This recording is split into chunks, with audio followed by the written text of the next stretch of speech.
Hello दोस्तों, स्वागत है आपका अपने YouTube channel India online form पर।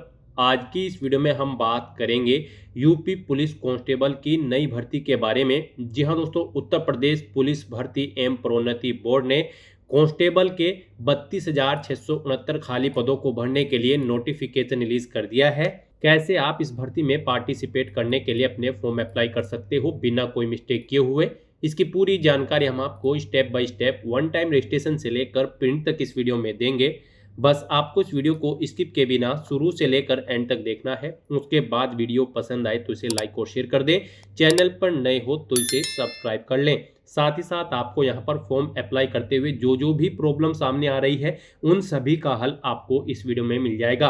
यहाँ पर आपको कैसे अपना लाइव फोटो कैप्चर करना होगा, डॉक्यूमेंट आपको कैसे अपलोड करने होंगे, कितने केबी में और किस फॉर्मेट में आपको अपने डॉक्यूमेंट अपलोड करने होंगे, सभी जानकारी विस्तार पूर्वक यहाँ पर आपको इस वीडियो में दी जाएगी।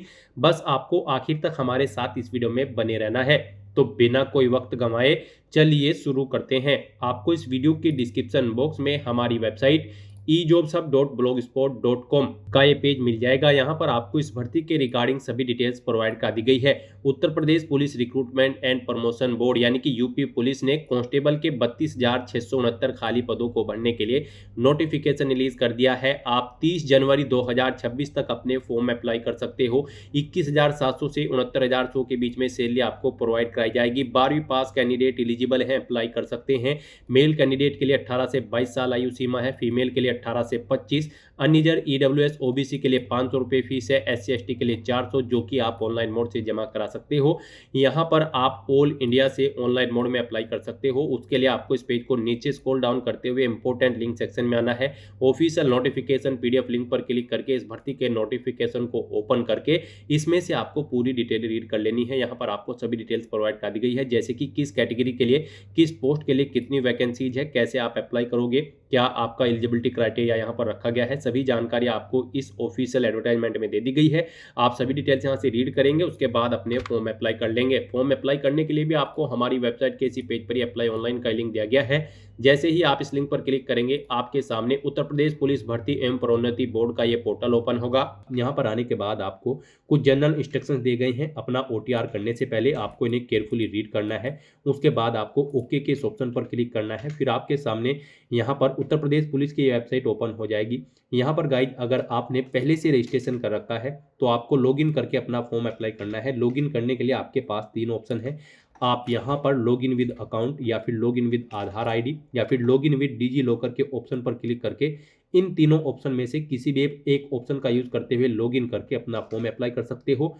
और अगर आप यहाँ पर इस पोर्टल के थ्रू किसी भी भर्ती के लिए फर्स्ट टाइम अप्लाई करने जा रहे हो तो सबसे पहले यहाँ पर आपको अपना वन टाइम रजिस्ट्रेशन करना होगा। उसके लिए यहाँ पर आपको for new users create your one time registration OTR account में रजिस्टर हियर के इस ऑप्शन पर क्लिक करना है और अपना वन टाइम रजिस्ट्रेशन करना है। और उसके बाद आपको अपने फॉर्म अप्लाई करने होंगे। तो आप रजिस्टर हियर के इस ऑप्शन पर क्लिक करें। आपके सामने यहाँ पर रजिस्ट्रेशन का इंटरफेस ओपन हो जाएगा। अब गाइज, यहाँ पर आपको अपना ईमेल एड्रेस एंटर करना है। फिर आपको अपना मोबाइल नंबर एंटर करना है। उसके बाद आपको जनरेट ईमेल ओटीपी और जनरेट मोबाइल ओटीपी के ऑप्शन पर क्लिक करना है।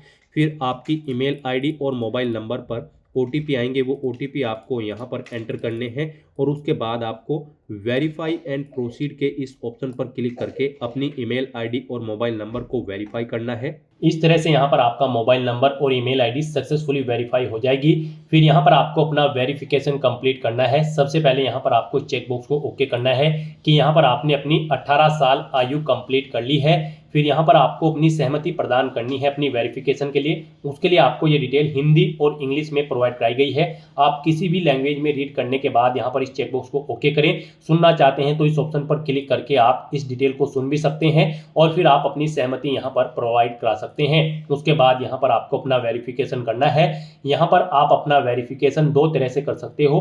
आप आधार के थ्रू अपना वेरिफिकेशन कर सकते हो या फिर डिजी लॉकर के थ्रू आप अपना वेरिफिकेशन यहाँ पर कर सकते हो। और अगर आपके पास आधार और डिजी लॉकर नहीं है तो इनके बिना भी यहाँ पर आप अपना रजिस्ट्रेशन कर सकते हो। उसके लिए आपको I am not currently registered with Aadhaar और डिजी लॉकर के ऑप्शन पर क्लिक करना है और अपनी डिटेल्स यहाँ पर आपको मैन्युअली एंटर करते हुए अपनी वेरिफिकेशन यहाँ पर कंप्लीट कर लेनी होगी, अपना रजिस्ट्रेशन करना होगा। तो यहाँ पर हम आपको बता दें, सबसे बेस्ट ऑप्शन आपके लिए आधार वेरिफिकेशन का रहेगा। यहाँ पर हम आपको सजेस्ट करेंगे आप आधार के थ्रू अपना वेरिफिकेशन कर लें। यहाँ पर बाद में भी आपको अपना वेरिफिकेशन करना होगा आधार के थ्रू। जब आप किसी भी भर्ती के लिए अप्लाई करेंगे तो हम आपको सजेस्ट करते हैं आप आधार के थ्रू अपना वेरिफिकेशन यहाँ पर कंप्लीट करें। तो जैसे ही यहाँ पर आप वेरिफिकेशन थ्रू आधार के इस ऑप्शन पर क्लिक करेंगे, फिर आपके सामने कुछ इस तरह से इंटरफेस होगा। अब यहाँ पर आपको अपना आधार नंबर एंटर करना है, उसके बाद आपको जनरेट आधार ओटीपी के ऑप्शन पर क्लिक करना है। फिर आपके रजिस्टर्ड मोबाइल नंबर पर एक ओटीपी आएगा जिससे आपका आधार कार्ड लिंक है, वो ओटीपी आपको यहाँ पर एंटर करना है। और फिर गाइज आपको वेरीफाई एंड प्रोसीड के इस ऑप्शन पर क्लिक करते हुए आधार के थ्रू अपना वेरिफिकेशन कंप्लीट कर लेना है। इस तरह से यहाँ पर आपका आधार वेरिफिकेशन सक्सेसफुली कंप्लीट हो जाएगा। फिर यहाँ पर आपको अपनी नेशनलिटी सिलेक्ट कर लेनी है इंडिया। उसके बाद यहाँ पर आपको आपके आधार के अकॉर्डिंग कुछ चीज़ें आपकी ऑटोमेटिकली फिल मिल जाएगी, जैसे कि आपका नाम, आपकी डेट ऑफ बर्थ, आपका जेंडर, और फिर यहाँ पर बस अब आपको अपने फादर का नाम एंटर करना है। उसके बाद यहाँ पर आपको अपनी 10वीं क्लास की डिटेल प्रोवाइड करनी है। यहाँ पर आपको अपना नाम एंटर करना है आपकी 10वीं की मार्कशीट के अकॉर्डिंग, यानी कि जो आपका नाम आपकी 10वीं की मार्कशीट में है वो एज इट इज आपको यहाँ पर टाइप करना है। फिर यहाँ पर आपको अपनी डेट ऑफ बर्थ एंटर करनी है अपनी 10वीं की मार्कशीट के अकॉर्डिंग DDMMYY फॉर्मेट में। उसके बाद यहाँ पर आपको अपना जेंडर सिलेक्ट करना है। उसके बाद यहाँ पर आपको अपने फादर का नाम दोबारा से टाइप करना है अपनी हाई स्कूल की मार्कशीट के अकॉर्डिंग। इस तरह से अपनी डिटेल प्रोवाइड करने के बाद फिर आपको प्रोसीड के इस ऑप्शन पर क्लिक करना है। नेक्स्ट यहाँ पर आपको अपना पासवर्ड क्रिएट करना है। यहाँ पर आपके पासवर्ड के लिए आपको गाइडलाइन दी गई है, आपका पासवर्ड कम से कम 8 कैरेक्टर का होना चाहिए और ये अल्फा न्यूमेरिक फॉर्मेट में होना चाहिए। मीन्स आपके पासवर्ड में कम से कम एक अपर केस कैरेक्टर, एक लोअर केस कैरेक्टर, एक इंटीजर नंबर और एक स्पेशल कैरेक्टर जैसे कि @ या फिर डॉलर होना चाहिए। तो इस फॉर्मेट में यहाँ पर आपको अपना पासवर्ड एंटर करना है। हम यहाँ पर आपको सैंपल के तौर पर दिखा रहे हैं, यहाँ पर आप अपने अकॉर्डिंग अपना पासवर्ड एंटर करें। वही पासवर्ड आप यहाँ पर कंफर्म पासवर्ड फील्ड में एंटर करें। उसके बाद आई एम नॉट ए रोबोट के चेकबॉक्स को ओके करें और फिर गाइज आप preview and create an account के इस ऑप्शन पर क्लिक कर दें। फिर यहाँ पर आपने जो डिटेल प्रोवाइड कराई है उसका पूरा प्रीव्यू यहाँ पर आपको शो कर दिया गया है। आपको सभी डिटेल्स केयरफुली चेकआउट करनी है। कहीं पर कोई मिस्टेक है तो आप एडिट बटन पर क्लिक करके एडिट कर सकते हो, नहीं तो यहाँ पर बस अब आपको इस चेकबॉक्स को ओके करना है और फिर गाइड क्रिएट एन अकाउंट के इस ऑप्शन पर क्लिक कर देना है। फिर आपके सामने मैसेज शो होगा कि यहाँ पर खाता बनाने के बाद आप अपना ईमेल आईडी और मोबाइल नंबर कभी भी चेंज नहीं कर पाओगे अगर यहाँ पर आप प्रोसीड ऑप्शन पर क्लिक कर देते हैं। और अगर आप चेंज आउट करना चाहते हैं तो इस मैसेज को कट करें और एडिट करके अपना मोबाइल नंबर या फिर ईमेल आईडी आप चेंज कर सकते हैं। तो यहाँ पर अगर सभी चीज़ें ओके हैं तो अब यहाँ पर आपको प्रोसीड के इस ऑप्शन पर क्लिक कर देना है। इस तरह से यहाँ पर आपका यूपी पुलिस की इस वेबसाइट पर one time registration successfully complete हो चुका है। अब यहाँ पर आपको लॉगिन करने के लिए 3 ऑप्शन दिए गए हैं। आप यहाँ पर इनमें से किसी का भी यूज करते हुए अपने डैशबोर्ड में लॉगिन करके यूपी पुलिस की आने वाली भर्तियों के लिए अपना फॉर्म अप्लाई कर सकते हो। इन फ्यूचर में जो भी भर्तियां आएंगी बस यहाँ पर अब आपको इन तीनों ऑप्शन में से किसी भी ऑप्शन का यूज करते हुए लॉगिन करके अपने फॉर्म अप्लाई कर लेने हैं। यहाँ पर आप लॉगिन विद अकाउंट के ऑप्शन पर क्लिक करके लॉगिन कर सकते हो, लॉगिन विद आधार आईडी के थ्रू आप लॉगिन कर सकते हैं, या फिर आप third option login with DigiLocker option का क्लिक करते हुए भी अपने डैशबोर्ड में लॉगिन करके अपने फॉर्म अप्लाई कर सकते हो। गाइस यहाँ पर जैसे ही आप लॉगिन विद अकाउंट इस ऑप्शन पर क्लिक करेंगे आपके सामने कुछ इस तरह से इंटरफेस होगा। यहाँ पर आने के बाद आपको अपना मोबाइल नंबर या फिर ईमेल आईडी एंटर करनी है, अपना पासवर्ड आपको एंटर करना है जो पासवर्ड आपने क्रिएट किया है। फिर यहाँ पर आपको I am not a robot के चेकबॉक्स को ओके करना है और उसके बाद आपको लॉगिन के इस ऑप्शन पर क्लिक करते हुए अपने डैशबोर्ड में लॉगिन कर लेना है। लॉगिन ऑप्शन पर क्लिक करते ही आपके सामने 2 फैक्टर ऑथेंटिकेशन का ये मोड ओपन होगा। अब यहाँ पर आपको 2 ऑप्शन दिए गए हैं। यहाँ पर आप सेंड ओटीपी टू ईमेल के ऑप्शन पर क्लिक करें, आपकी ईमेल पर एक ओटीपी जाएगा, वो ओटीपी आप यहाँ पर एंटर करें और फिर लॉगिन के ऑप्शन पर क्लिक करते हुए अपने डैशबोर्ड में लॉगिन कर ले। या फिर जो सेकंड ऑप्शन है वो यहाँ पर सेंड ओटीपी टू फोन का है, आप इस ऑप्शन पर क्लिक करें, आपके मोबाइल नंबर पर एक ओटीपी जाएगा, वो ओटीपी आप यहाँ पर एंटर करें और फिर आप लॉगिन के इस ऑप्शन पर क्लिक करते हुए अपने डैशबोर्ड में लॉगिन कर ले। फिर आपके सामने आपका डैशबोर्ड कुछ इस तरह से ओपन होगा। यहाँ पर आपको अपना फॉर्म अप्लाई करने से पहले कुछ जनरल इंस्ट्रक्शन दिए गए हैं, आपको इन्हें केयरफुली रीड कर लेना है। उसके बाद आपको यहाँ पर ऑनलाइन एप्लीकेशन के 2 टैब दिए गए हैं, आपको इनमें से किसी पर भी क्लिक करना है। फिर आपके सामने कुछ इस तरह से इंटरफेस ओपन होगा। यहाँ पर आने के बाद आपको उत्तर प्रदेश पुलिस में आरक्षी नागरिक पुलिस एवं समकक्ष पदों पर सीधी भर्ती 2025 के इस सेक्शन में आना है। यहाँ पर आने के बाद गाइज आपको इस चेकबॉक्स को ओके करना है और उसके बाद फिर अप्लाई के इस ऑप्शन पर क्लिक करना है। फिर आपके सामने कुछ इस तरह से इंटरफेस ओपन होगा। यहाँ पर आपका फॉर्म स्टार्ट हो चुका है। आपकी पर्सनल इन्फॉर्मेशन आपको कुछ ऑटोमेटिकली फिर मिलेगी जो आपने रजिस्ट्रेशन टाइम पे प्रोवाइड कराई थी। बस यहाँ पर आपको अपनी मदर का नाम एंटर करना है। उसके बाद गाइज आपको यहाँ पर अपना मैरिटल स्टेटस सेलेक्ट कर लेना है, आप मैरिड हो या फिर अनमैरिड। उसके बाद आपसे पूछा गया है कि क्या आप उत्तर प्रदेश के मूल निवासी हैं, अगर हैं तो आप यस ऑप्शन सेलेक्ट करेंगे। फिर यहाँ पर आपको अपना जिला सेलेक्ट करना है, जिस जिले से आपको डोमिसाइल प्रमाण पत्र जारी किया गया है। उसके बाद यहाँ पर आपको बताना है किस रैंक के अधिकारी ने आपको डोमिसाइल प्रोवाइड कराया है, वो आपको ऑप्शन सेलेक्ट करना है। किस डेट को इशू हुआ है वो डेट आपको सेलेक्ट कर लेनी है। यहाँ पर आपको डोमिसाइल सर्टिफिकेट नंबर देना है, सर्टिफिकेट का एप्लीकेशन नंबर और फिर आपको अपने डोमिसाइल का सीरियल नंबर यहाँ पर एंटर कर देना है। और अगर आप उत्तर प्रदेश के मूल निवासी नहीं हैं तो आप सिंपली नो ऑप्शन सेलेक्ट करेंगे। फिर यहाँ पर आप किसी भी कैटेगरी से हो, आपको जनरल कैटेगरी में काउंट किया जाएगा। उसके बाद यहाँ पर आपको अपनी कैटेगरी सेलेक्ट कर लेनी है। यहाँ पर आप जिस कैटेगरी से बिलोंग करते हैं आप अपनी कैटेगरी सेलेक्ट करें। गाइस यहाँ पर अगर आप रिजर्व कैटेगरी से बिलोंग करते हैं तो फिर यहाँ पर आपको बताना है आपको किस जिले से आपका कैटेगरी सर्टिफिकेट इशू हुआ है, आपको वो जिला सेलेक्ट करना है। फिर यहाँ पर आपको अथॉरिटी का नाम सेलेक्ट करना है जिसने आपको आपका कैटेगरी सर्टिफिकेट इशू कराया है। किस डेट को इशू कराया है वो डेट आपको सेलेक्ट कर लेनी है। यहाँ पर आपको अपना कैटेगरी सर्टिफिकेट का एप्लीकेशन नंबर एंटर करना है, उसका सीरियल नंबर यहाँ पर आपको एंटर कर देना है। फिर यहाँ पर गाइज आपको अपना कोरोस्पोंडेंस एड्रेस एंटर करना है। यहाँ पर आप अपना कोरोस्पोंडेंस एड्रेस एंटर करें। उसके बाद आप अपना परमानेंट एड्रेस यहाँ पर एंटर करें और अगर आपका परमानेंट एड्रेस आपके कोरोस्पोंडेंस एड्रेस के अकॉर्डिंग सेम है तो आप यहाँ पर इस चेकबॉक्स को ओके कर दें। ऑटोमेटिकली आपका परमानेंट एड्रेस आपके कोरोस्पोंडेंस एड्रेस के अकॉर्डिंग यहाँ पर फिल हो जाएगा। उसके बाद गाइज यहाँ पर आपको अपना राज्य सेलेक्ट कर लेना है, यानी कि अपना स्टेट आपको सेलेक्ट करना है। उसके बाद आपको अपना डिस्ट्रिक्ट यहाँ पर सेलेक्ट कर लेना है। इस तरह से अपनी ये सभी डिटेल्स फिल करने के बाद फिर आपको यहाँ पर सेव के इस ऑप्शन पर क्लिक करके अपनी ये सभी डिटेल सेव कर देनी है और उसके बाद आपको नेक्स्ट के इस ऑप्शन पर क्लिक करना है। नेक्स्ट यहाँ पर आपको अपनी कुछ और डिटेल प्रोवाइड करनी है। गाइज यहाँ पर आपसे पूछा गया है कि क्या आप स्वतंत्रता संग्राम सेनानी के आश्रित हैं, अगर हैं तो आप यस ऑप्शन सेलेक्ट करेंगे। उसकी डिटेल यहाँ पर आप देंगे, जैसे कि स्वतंत्रता संग्राम सेनानी आश्रित प्रमाण पत्र जारी करने वाला जिला यहाँ पर आपको सेलेक्ट करना होगा, यानी कि जिस जिले का आपके पास यहाँ पर प्रमाण पत्र है वो जिला आपको यहाँ पर सेलेक्ट करना है। उसके बाद किस डेट को इशू हुआ है वो डेट आपको सेलेक्ट करनी है। स्वतंत्रता संग्राम सेनानी आश्रित प्रमाण पत्र का क्रमांक संख्या यहाँ पर आपको देनी है। किस अथॉरिटी ने इशू किया है उसका नाम यहाँ पर आपको देना है। और अगर आप स्वतंत्रता संग्राम सेनानी के आश्रित नहीं हैं तो आप सिंपली नो ऑप्शन सेलेक्ट करेंगे। फिर आपसे पूछा गया कि क्या आप एक सर्विसमैन हैं, अगर हैं तो आप यस ऑप्शन सेलेक्ट करें, उसकी डिटेल प्रोवाइड कराएं। जैसे कि यहाँ पर आपको ESM नामांकन की तिथि आपको सिलेक्ट कर लेनी है। फिर यहाँ पर आपको सेवा की मुक्ति की तिथि सिलेक्ट कर लेनी है। और अगर आप एक सर्विसमैन नहीं हैं तो आप सिंपली नो ऑप्शन सेलेक्ट करेंगे। उसके बाद आपसे पूछा गया है कि क्या आप उत्तर प्रदेश के राज्य के कर्मचारी हैं और आपके पास अपेक्षित प्रमाण पत्र हैं, अगर है तो आप यस करें और फिर यहाँ पर उसकी डिटेल प्रोवाइड कराएं। जैसे कि उत्तर प्रदेश के राज्य की सेवा में शामिल होने की तिथि आपको सिलेक्ट करनी है। यहाँ पर NOC जारी करने की तिथि आपको सिलेक्ट कर लेनी है। सेवा की अवधि यहाँ पर इस डेट के अकॉर्डिंग कैलकुलेट करके आपको शो कर दी जाएगी। NOC सीरियल नंबर यहाँ पर आपको देना है। इशूइंग अथॉरिटी का नाम देना है जिसने आपको यहाँ पर NOC इशू कराई है।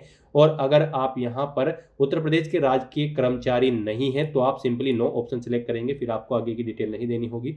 फिर आपसे पूछा गया कि क्या आपने कम से कम 3 साल के लिए होमगार्ड के रूप में सेवा की है, अगर की है तो आप यस करेंगे, नहीं की है तो आप नो ऑप्शन सेलेक्ट करेंगे। इस तरह से अपनी डिटेल प्रोवाइड करने के बाद गाइज आपको फिर यहाँ पर सेव के इस ऑप्शन पर क्लिक करके अपनी ये सभी डिटेल सेव कर देनी है और फिर आपको यहाँ पर नेक्स्ट के इस ऑप्शन पर क्लिक करना है। नेक्स्ट यहाँ पर आपको अपनी एजुकेशनल क्वालिफिकेशन की डिटेल प्रोवाइड करनी है।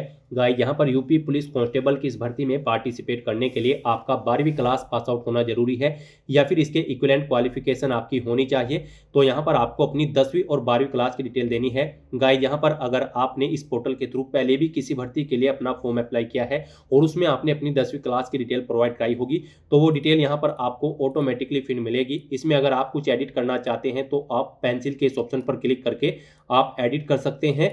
और अगर आप फर्स्ट टाइम अप्लाई कर रहे हो तो फिर आपको यहाँ पर 10th स्टैंडर्ड के इस ऑप्शन पर क्लिक करके अपनी 10वीं क्लास की डिटेल यहाँ पर ऐड कर देनी होगी। और अगर आपने ऑलरेडी ऐड कर रखी है, यानी कि आपने पहले से कभी किसी भर्ती के लिए इस पोर्टल के थ्रू अप्लाई किया है कोई भी फॉर्म, तो फिर आपको बस यहाँ पर 12वीं क्लास की डिटेल ऐड करनी होगी। उसके लिए अब आपको यहाँ पर 12th स्टैंडर्ड और इक्विवेलेंट के इस ऑप्शन पर क्लिक करना है और यहाँ पर आपको अपनी 12वीं क्लास की डिटेल प्रोवाइड करनी है। सबसे पहले यहाँ पर आपको बोर्ड का नाम सेलेक्ट करना है, जिस बोर्ड से आपने अपनी 12वीं क्लास पास आउट की है, कब आपने पास आउट की है वो यहाँ पर डेट आपको सेलेक्ट कर लेनी है। अपना 12वीं का रोल नंबर यहाँ पर आपको एंटर करना है, सर्टिफिकेट का सीरियल नंबर आपको यहाँ पर एंटर करना है और उसके बाद आपको ऐड के इस ऑप्शन पर क्लिक करके अपनी 12वीं क्लास की डिटेल इस तरह से यहाँ पर आपको ऐड कर देनी है। इसी तरह से यहाँ पर आप अपनी 10वीं क्लास की डिटेल भी ऐड कर सकते हो। तो इस तरह से यहाँ पर आपको अपनी क्वालिफिकेशन की डिटेल ऐड करनी है। इस तरह से यहाँ पर अपनी 10वीं और 12वीं क्लास की डिटेल ऐड करने के बाद गाइज आपको फिर नेक्स्ट के इस ऑप्शन पर क्लिक करना है। नेक्स्ट यहाँ पर आपको अपने डॉक्यूमेंट अपलोड करने हैं। गाइज यहाँ पर आपको अपना कास्ट सर्टिफिकेट अपलोड करना है अगर आप रिजर्व कैटेगरी से बिलोंग करते हैं। फिर आपको अपना डोमिसाइल सर्टिफिकेट अपलोड करना है। उसके बाद आपको अपनी 10वीं क्लास की सर्टिफिकेट, मार्कशीट, 12वीं क्लास का सर्टिफिकेट और मार्कशीट अपलोड करने हैं। इनके लिए आपको यहाँ पर ये एरो की के ऑप्शन दिए गए हैं, आप इन ऑप्शन पर क्लिक करके अपने इन डॉक्यूमेंट्स को अपलोड कर सकते हो। इनके लिए आपको गाइडलाइन भी दी गई है। जैसे ही आप इन एरो की के ऑप्शन पर क्लिक करेंगे आपके सामने ये पॉपअप शो होगा, यहाँ पर आप चेकआउट कर सकते हो। आपके डॉक्यूमेंट यहाँ पर 1 MB से कम होने चाहिए और ये यहाँ पर PDF फॉर्मेट में होने चाहिए। तो अपने इन डॉक्यूमेंट्स को अपलोड करने के लिए आपको ब्राउज के इस ऑप्शन पर क्लिक करना है, फाइल को सेलेक्ट कर लेना है और फिर आपको सेव के ऑप्शन पर क्लिक करके 1 बाय 1 करके अपने सभी डॉक्यूमेंट्स को यहाँ पर अपलोड कर देना है। इस तरह से यहाँ पर अपने सभी डॉक्यूमेंट अपलोड करने के बाद फिर आप व्यू के इन ऑप्शन पर क्लिक करके आप इन्हें व्यू भी कर सकते हैं। गलती से कोई डॉक्यूमेंट गलत अपलोड हो गया है तो आप डिलीट के इन ऑप्शन पर क्लिक करके आप इन्हें डिलीट भी कर सकते हैं। इस तरह से यहाँ पर आपको अपने ये सभी डॉक्यूमेंट अपलोड कर देने हैं। उसके बाद गाइस यहाँ पर आपको अपना लाइव फोटो कैप्चर करना है। उसके लिए आपको यहाँ पर कैप्चर लाइव इमेज के इस ऑप्शन पर क्लिक करना है। फिर आपके सामने कुछ इस तरह से इंटरफेस शो होगा। अब आपको यहाँ पर इस सर्कल में अपना फेस रखना है और आपको यहाँ पर अपने पलकों को झपकाना है और कैप्चर के इस ऑप्शन पर क्लिक करते हुए यहाँ पर आपको अपना लाइव फोटो कैप्चर कर लेना है अपने वेब कैमरा या फिर मोबाइल के थ्रू। इस तरह से यहाँ पर आप अपना लाइव फोटो कैप्चर कर सकते हैं। फोटो कैप्चर करते समय यहाँ पर आपको कुछ चीज़ों का ध्यान रखना होगा।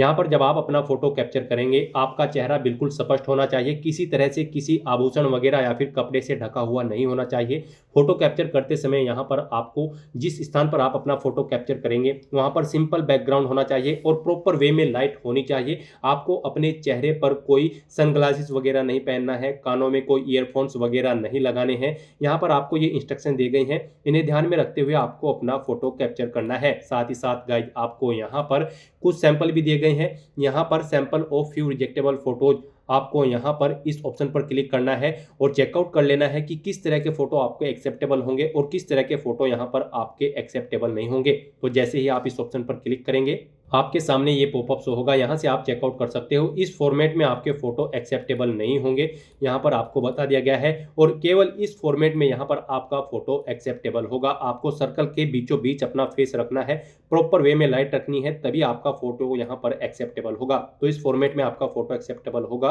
तो इन इंस्ट्रक्शंस को ध्यान में रखते हुए यहाँ पर आपको अपना लाइव फोटो कैप्चर कर लेना है अपने वेब कैमरा या फिर मोबाइल फोन के थ्रू। उसके बाद यहाँ पर आपको अपने सिग्नेचर अपलोड करने हैं। सिग्नेचर यहाँ पर आपके 5 KB से 20 KB के बीच में होने चाहिए, JPG या फिर JPEG फॉर्मेट में होने चाहिए। आपको एक व्हाइट पेपर पर ब्लैक या फिर ब्लू इंक पेन से अपने सिग्नेचर करने हैं और सिग्नेचर अपलोड करने के लिए आपको यहाँ पर ब्राउज के इस ऑप्शन पर क्लिक करना है, फाइल को सेलेक्ट कर लेना है और अपने सिग्नेचर भी यहाँ पर आपको अपलोड कर देने हैं। इस तरह से अपना फोटो, सिग्नेचर और डॉक्यूमेंट अपलोड करने के बाद गाइज आपको फिर सेव के इस ऑप्शन पर क्लिक करके अपने इन सभी डॉक्यूमेंट्स को सेव कर देना है और फिर आपको यहाँ पर नेक्स्ट के इस ऑप्शन पर क्लिक करना है। नेक्स्ट यहाँ पर आपको अपनी पोस्ट प्रेफरेंस देनी है। यहाँ पर आप जिस पोस्ट को जिस नंबर पर प्रेफरेंस देना चाहते हैं उसके सामने उसी नंबर पर आप प्लस के ऑप्शन पर क्लिक करेंगे। मान लीजिए यहाँ पर आप RXC PSC सशस्त्र पुलिस पुरुष, constable PSC arm police male को जो सेकंड नंबर पर है इसे आप फर्स्ट नंबर पर प्रेफरेंस देना चाहते हैं तो इसे आप फर्स्ट नंबर पर क्लिक करें। यहाँ पर इसे फर्स्ट नंबर पर प्रेफरेंस दिया जाएगा। तो यहाँ पर आप जिस पोस्ट के सामने जिस नंबर पर प्लस के ऑप्शन पर क्लिक करेंगे उसे उसी नंबर पर यहाँ पर प्रेफरेंस दिया जाएगा। इस तरह से यहाँ पर आपको 1 बाय 1 करके अपनी पोस्ट प्रेफरेंस ऐड कर देनी है। उसके बाद यहाँ पर आपको इस चेकबॉक्स को ओके करना है। फिर यहाँ पर आपको अपनी प्रीफरेंशियल क्वालिफिकेशन की डिटेल देनी है, यानी अधिमानी अर्हता की डिटेल देनी है। यहाँ पर आपसे पूछा गया है कि क्या आपके पास ओ लेवल का सर्टिफिकेट है कंप्यूटर में, DOEACC या फिर NIELIT सोसाइटी से। अगर है तो आप यस करेंगे और फिर यहाँ पर अपना वो सर्टिफिकेट आप अपलोड करेंगे। आपको ब्राउज के ऑप्शन पर क्लिक करना है, फाइल को सिलेक्ट कर लेना है और अपना ये सर्टिफिकेट यहाँ पर आपको अपलोड कर देना है। इसका साइज यहाँ पर 1024 KB से कम यानी कि 1 MB से कम होना चाहिए। PDF फॉर्मेट में आपकी ये फाइल होनी चाहिए। और अगर आपके पास यहाँ पर ये सर्टिफिकेट नहीं है तो आप सिंपली नो के इस ऑप्शन पर क्लिक करेंगे। फिर आपसे पूछा गया है कि क्या आपने प्रादेशिक सेना में न्यूनतम 2 वर्षों तक सेवा की है, अगर की है तो आप यस करें। और फिर यहाँ पर आप अपना सर्विस सर्टिफिकेट अपलोड करें, 1 MB से कम उसका साइज होना चाहिए। आपको ब्राउज के ऑप्शन पर क्लिक करते हुए अपना ये सर्टिफिकेट यहाँ पर अपलोड कर देना होगा। और अगर आपने सेवा नहीं की है तो आप सिंपली नो ऑप्शन सेलेक्ट करेंगे। फिर आपसे पूछा गया है कि क्या आपके पास यहाँ पर NCC का B सर्टिफिकेट है, अगर है तो यस करें और उसे अपलोड करें, नहीं है तो आप नो ऑप्शन सेलेक्ट करें। उसके बाद आपको डिक्लेरेशन सेक्शन में आना है। इन सभी डिटेल्स को 1 बाय 1 करके आपको केयरफुली रीड कर लेना है और फिर इन चेकबॉक्सेस को आपको 1 बाय 1 करके ओके करना है। उसके बाद यहाँ पर आपको कुछ अपनी एडिशनल डिटेल्स प्रोवाइड करनी है। यहाँ पर आपसे कहा गया है कि क्या आप घोषणा करते हैं या करती हैं कि आप अविवाहित है या फिर विधुर है या फिर विधवा है, या आपके द्वारा केवल एक ही जीवित जीवन साथी है, आप यह भी घोषणा करते हैं या करती हैं। तो यहाँ पर आपको इन डिटेल्स को रीड आउट कर लेना है और यहाँ पर आपको येस या नो में अपने आंसर्स प्रोवाइड करा देने हैं। आपको इन सभी डिटेल्स को 1 बाय 1 करके रीड आउट करके अपने आंसर्स येस या नो में प्रोवाइड करा देने हैं। फिर गाइस यहाँ पर आपको अपना पैलेस एंटर करना है। उसके बाद यहाँ पर आपको फिर प्रीव्यू एप्लीकेशन के इस ऑप्शन पर क्लिक करना है। फिर यहाँ पर आपको आपके एप्लीकेशन फॉर्म का पूरा प्रीव्यू शो कर दिया गया है। आपको सभी डिटेल्स केयरफुली चेकआउट करनी है, इसे नीचे स्क्रॉल डाउन करना है। उसके बाद आपको इस चेकबॉक्स को ओके करना है। कहीं पर कोई मिस्टेक है तो आप गाइस यहाँ पर एडिट के इस ऑप्शन पर क्लिक करके एडिट कर सकते हैं। और अगर सभी चीज़ें ओके हैं तो बस यहाँ पर अब आपको सबमिट के इस ऑप्शन पर क्लिक कर देना है। फिर आपके सामने ये पॉपअप शो होगा। यहाँ पर आपसे कहा गया है फीस पेमेंट करने से पहले आप अपने एप्लीकेशन फॉर्म में जितनी बार चाहें आप एडिट कर सकते हैं, लेकिन फीस पेमेंट करने के बाद आप अपने फॉर्म में एडिट नहीं कर सकते हो। तो यहाँ पर अब आपसे कहा गया है कि क्या अब आपको अपना फॉर्म सबमिट करना है। तो यहाँ पर अगर आप अपना फॉर्म सबमिट करना चाहते हैं तो आप सबमिट के इस ऑप्शन पर एक बार फिर से क्लिक कर दें। तो इस तरह से यहाँ पर आपका एप्लीकेशन फॉर्म सक्सेसफुली सबमिट हो जाएगा। यहाँ पर आपका फॉर्म तो सबमिट हो चुका है, लेकिन कंसीडर इसे आपके फीस पेमेंट के बाद ही किया जाएगा। गाइस यहाँ पर जनरल, OBC और EWS कैंडिडेट को 500 रुपये फीस जमा करानी होगी। और अगर आप SC ST कैटेगरी कैंडिडेट हैं तो आपको मात्र 400 रुपये फीस के रूप में जमा कराने होंगे, जो कि आप ऑनलाइन मोड से जमा करा सकते हो। फीस पेमेंट करने के लिए गाइस अब आपको यहाँ पर पे विद SBI E-पे के इस ऑप्शन पर क्लिक करना है। फिर आपके सामने ये पॉपअप शो होगा। अब आपको इस चेकबॉक्स को ओके करना है और उसके बाद आगे बढ़ें /प्रोसीड के इस ऑप्शन पर क्लिक कर देना है। फिर आपके सामने फीस पेमेंट का ये इंटरफेस ओपन होगा। यहाँ पर आप debit card, credit card, prepaid card या फिर नेट बैंकिंग या फिर UPI के माध्यम से अपना फीस पेमेंट कर सकते हो। यहाँ पर आपके लिए सबसे बेस्ट और इजी ऑप्शन UPI का रहेगा। तो आप UPI के इस ऑप्शन पर क्लिक करें। उसमें भी आपके पास फीस पेमेंट करने के लिए 2 ऑप्शन है। आप अपनी UPI ID यहाँ पर एंटर करके अपना फीस पेमेंट कर सकते हो। आप एंटर UPI ID के इस ऑप्शन पर क्लिक करें, यहाँ पर अपनी UPI ID एंटर करें। उसके बाद आप यहाँ पर वैलिडेट UPI ID के ऑप्शन पर क्लिक करते हुए अपना फीस पेमेंट कर दें, या फिर आप QR कोड के थ्रू भी अपना फीस पेमेंट कर सकते हैं। आप UPI QR के इस ऑप्शन पर क्लिक करें और फिर गाइज आप यहाँ पर पे नाउ के इस ऑप्शन पर क्लिक करें। फिर आपके सामने ये QR कोड शो होगा। आप इसे अपने UPI QR कोड स्कैनर से स्कैन करें और अपना फीस पेमेंट कर दें। सक्सेसफुली फीस पेमेंट करते ही यहाँ पर आपके एप्लीकेशन फॉर्म की सभी टास्क कंप्लीट हो जाएगी। उसके बाद आपको अपने एप्लीकेशन फॉर्म का एक हार्ड कॉपी प्रिंट आउट ले लेना है फ्यूचर यूज के लिए, फ्यूचर रेफरेंस के लिए। और आप अपने डैशबोर्ड में भी जाकर चेकआउट कर सकते हो कि आपका फॉर्म सक्सेसफुली सबमिट हो चुका है या फिर नहीं। तो दोस्तों ऐसे आप यूपी पुलिस कांस्टेबल की इस भर्ती के लिए अपने फॉर्म अप्लाई कर सकते हो बिना कोई मिस्टेक किए हुए। आज की इस वीडियो में बस इतना ही। आई होप ये वीडियो आपको पसंद आई होगी। अगर पसंद आई हो तो इसे लाइक और शेयर करें। चैनल पर नए हो तो इसे सब्सक्राइब कर ले। Thanks for watching.